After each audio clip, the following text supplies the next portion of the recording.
Hello, I'm the Script Monk. If I told you the one movie I've learned more from than any other, you'd probably be surprised.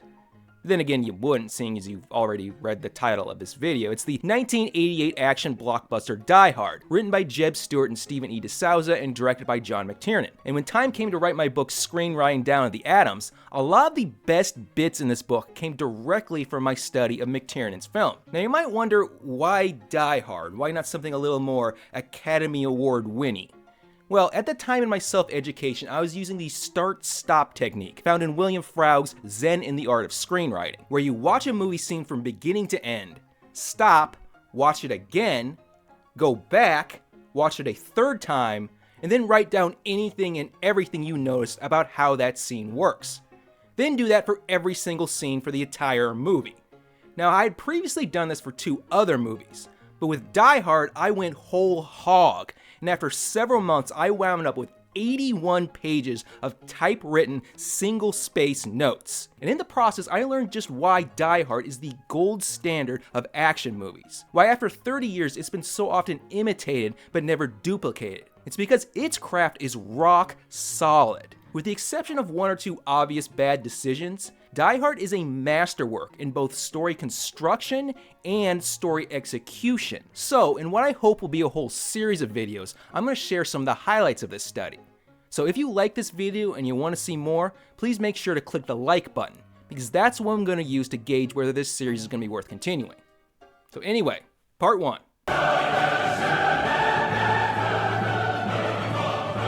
In all action-driven movie stories, whether it be in the action genre, the western, a psychological thriller, a courtroom drama, whatever, the story is defined by a clash of 2 opposing forces in a contest that only one side can win. This means, dramatically speaking, the force opposing the protagonist is just as important as the protagonists themselves. Now, to use a form of entertainment that boils drama down to its raw basics, pro wrestling, former star Al Snow tells us that the job of the heel is to get the face over. In non-lingo terms, the bad guy's job is to get the audience to root for the good guy. A good bad guy gets us emotionally invested in the hero's plight. Because heroes aren't heroic by default. Heroes are defined by what they're fighting for and the forces they're fighting against. A character who faces weak opposition and succeeds through little effort doesn't seem very heroic. Rather, our greatest heroes are the Davids that face down Goliaths and suffer immensely along the way. Now, Die Hard's John McClane is a good action hero. He's tough, smart, funny, and has a mix of qualities that male viewers at least can both relate to and fantasize about being themselves. But what really makes Die Hard a great action drama is its villain. In fact, next to Darth Vader, I'm willing to say that Hans Gruber might be the best movie villain of all time. And in this first video, I'm going to give you reasons why.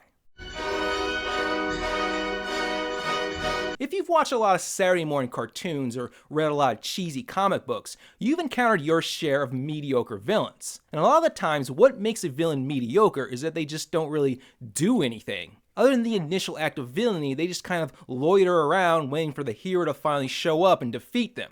And inactive villains like this create weak, one-sided drama, simply because the hero is the only one who's actually doing something. A good antagonist is an active antagonist.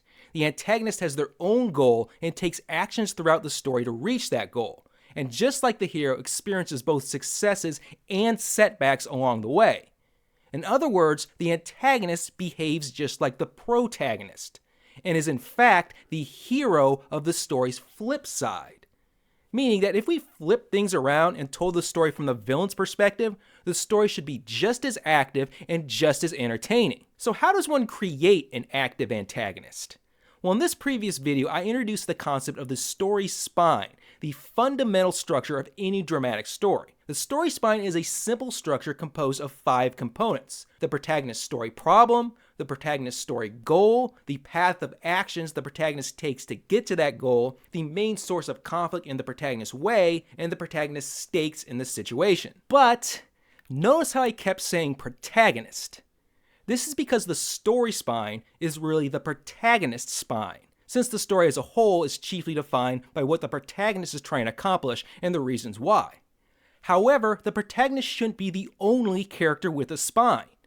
If you want a story filled with active characters, which you generally do, then every significant character should be motivated to do what they do by their own personal problem and goal. Meaning, these characters take action based on their own personal spines. And the most important of these characters is, of course, the antagonist. What I'm trying to say here is that an active antagonist has their own problem, their own goal, their own path of actions to get to that goal, their own main source of conflict in the way, and their own stakes in the story situation. And story drama ensues whenever this spine comes into direct conflict with the protagonist spine.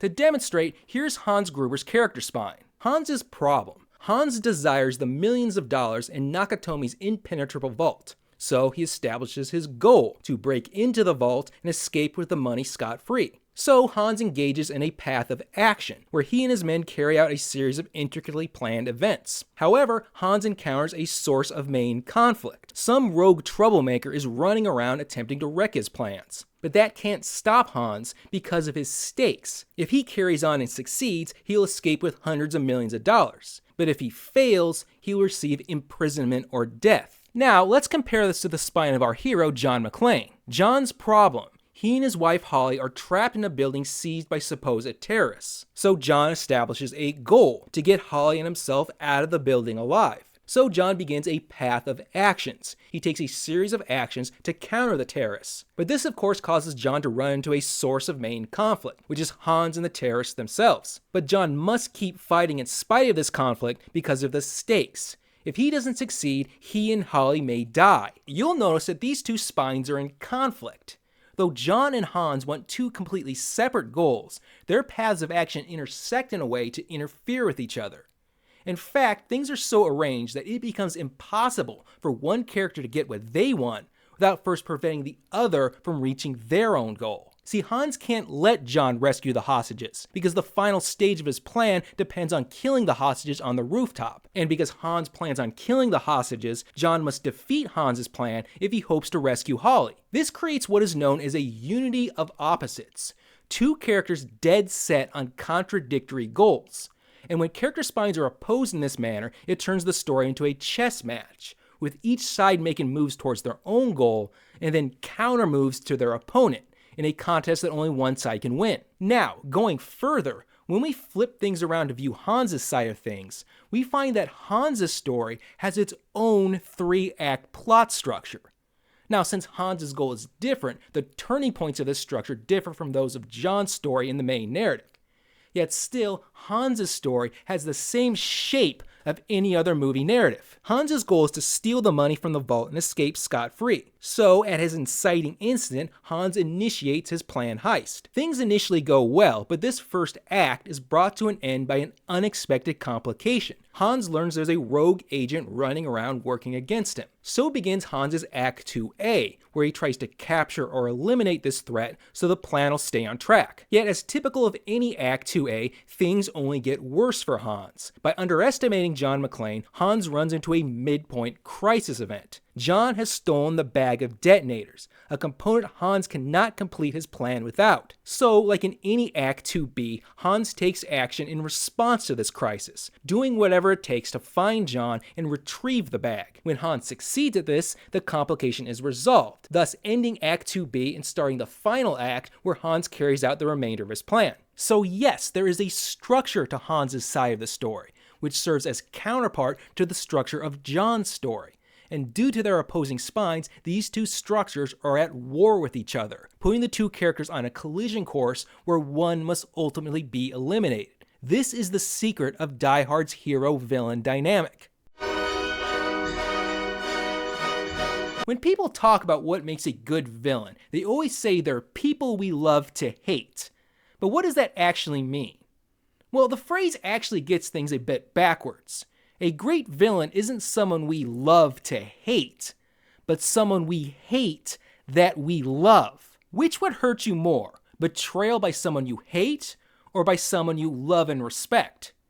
Which would come as the bigger surprise? Have you ever been or known someone who is in love with the wrong person? You're totally gaga over this person, but they're always hurting you, always betraying you, always letting you down in the worst way possible. You're stuck on this emotional roller coaster of alternating attraction and repulsion. we get the same experience from a great villain like Hans Gruber. A mediocre villain is 100% villainous. And when a character never does anything except scowl and scheme and kick puppies, it comes as no surprise when they commit an action that's truly terrible. Because, they're a bad person, it's what they do.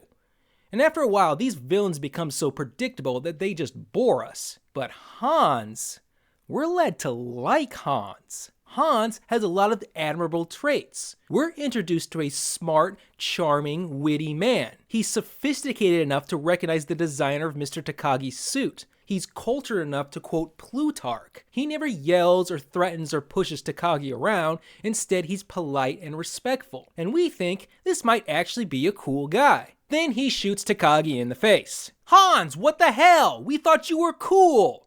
How could you do something like that? What kind of guy are you? But just like anyone in love with the wrong person, we're led back to finding things to like about Hans. He impresses us with his genius. He gains our respect by how he deals with Holly. He shows restraint and good judgment in comparison to Carl. And we think he's not an evil guy. He's just a thief doing his job. Then he orders 2 policemen to be burned alive. Hans, you black-hearted bastard! Why do you keep doing these things? Can't you see we love you? Every time Hans does something really bad, it stings a little.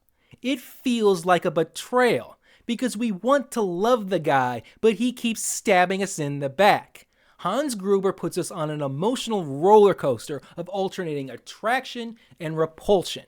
And this is what makes his character great. The same sort of thing goes on with another A-tier villain, Darth Vader. See, Darth Vader is scary, but he's also pretty cool. I mean, in the right context, there's a lot to admire about Darth Vader. But just when we're about to like him a little too much, he orders the deaths of millions of innocent people just to be an a-hole. And we realize this is one bad dude. We now don't know what to think of the guy. We don't love to hate Darth Vader. We hate that we love him.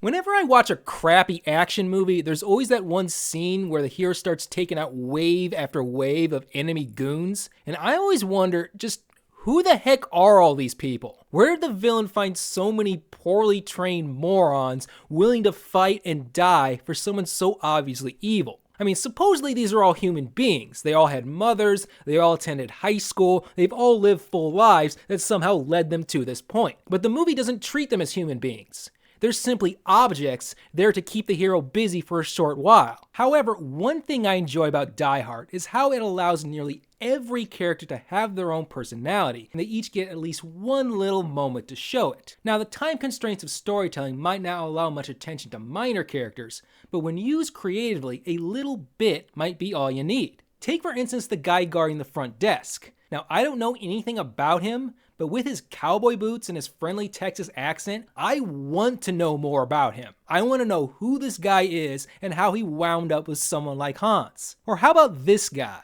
I don't think we ever learn his name, but he gets humanized with this little moment. He's a bad guy with a sweet tooth. Heck, he chomps down nearly 3 candy bars in a single sitting. Suddenly, this stranger becomes relatable, because who among us wouldn't nab a free candy bar? Die Hard is particularly adept at introducing characters through a telling action. That is, some physical behavior that communicates qualities that wouldn't be apparent from appearances alone. And if interesting enough, a good telling action might be all we need for our imaginations to fill in the rest. Take for example the way the movie introduces Carl and his brother Tony. Tony is tasked with cutting off the building's phone lines, so we see him meticulously twisting off each wire one by one. But then Carl arrives and does this.